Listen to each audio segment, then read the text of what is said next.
Hello everybody, Joseph Farrell here again with yet another video blog. And this time I want to draw your attention. I'm going to link the article to you. This article appears in Les Echos, and it's an article entitled Microcurrency in French city of Nantes. Soon you can pay in Nantes. And let me, read a couple of things from this article.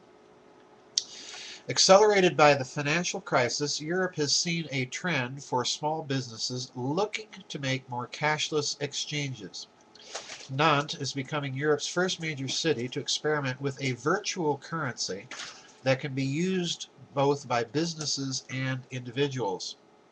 And the article goes on to mention the city has adopted this cashless system of currency, a private microcurrency for businesses and individuals in the city of Nantes in France. Now, this is interesting to me because last year I talked a lot about local currencies and the emergence of local currencies as a response to this financial crisis and the tightening of the money supply, and also in some cases the inflating of the money supply by the various central banks. We've seen this phenomenon grow in Ithaca, New York, with the phenomenon of the Ithaca hours. We've seen it grow in Argentina, in South America. So now we're looking at yet another version of it in France, in the city of Nantes, which is in Brittany. Now, what I want to point out here is I think this could go two ways. I think in a certain sense, yes, this development is a response, yet another way around the central bank authority and the move toward increasing centralization within the European Union, centered around all of those oligarchs and pseudo politicians really in Brussels that pretend to run the European Union, when in fact it's really the City of London and the banking houses at Frankfurt that are doing this.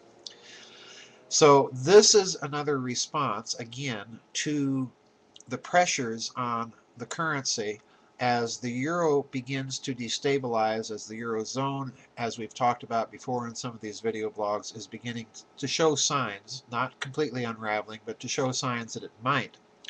That this is a response to that, and it's a response, you'll notice, that in one respect bypasses the authority of those central banks, because these are private businesses that are organizing to do this in conjunction not with a central bank but with yet another bank in Switzerland.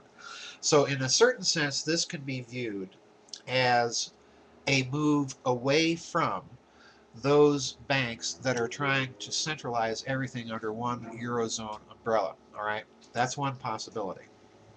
The other possibility is the exact opposite.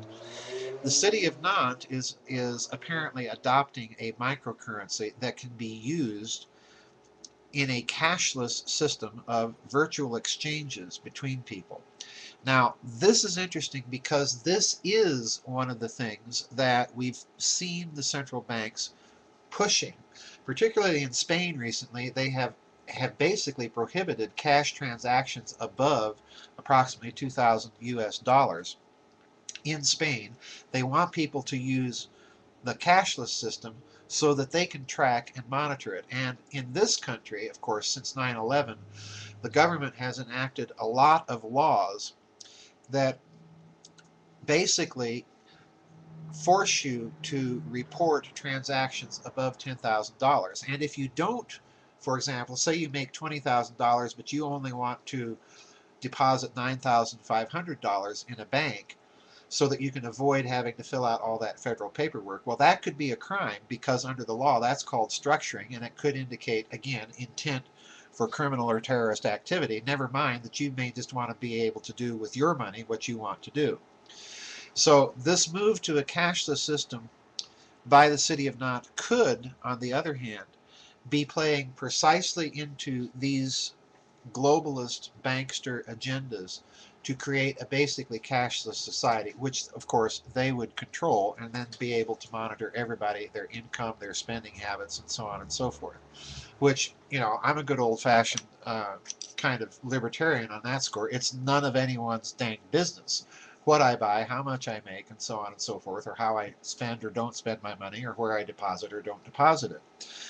But anyway, this is an interesting development because this could go either way, and it's something that we have to watch very carefully. Like I say, it could represent a genuine response, a move away from those central banking monopolies, because again, this is not being, at least as it's being reported, this is not being pushed by any of the major central banks in Europe. It's not being pushed by the European Central Bank, by the Bundesbank, by the Bank of England, or any of these central banks in Europe.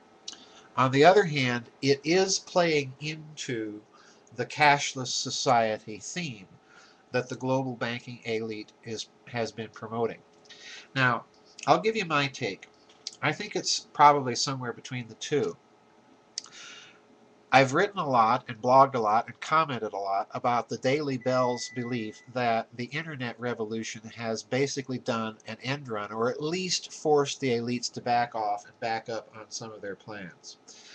So I think that this may represent yet another possibility that hasn't really been considered, that these microcurrencies may develop utilizing the technology of the internet to bypass the central banking authority. So we'll have to watch what their response to things like this is.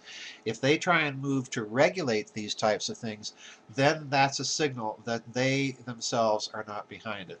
So that's it for this little video blog. Let's watch the microcurrency thing, folks, and we'll see you on the flip side.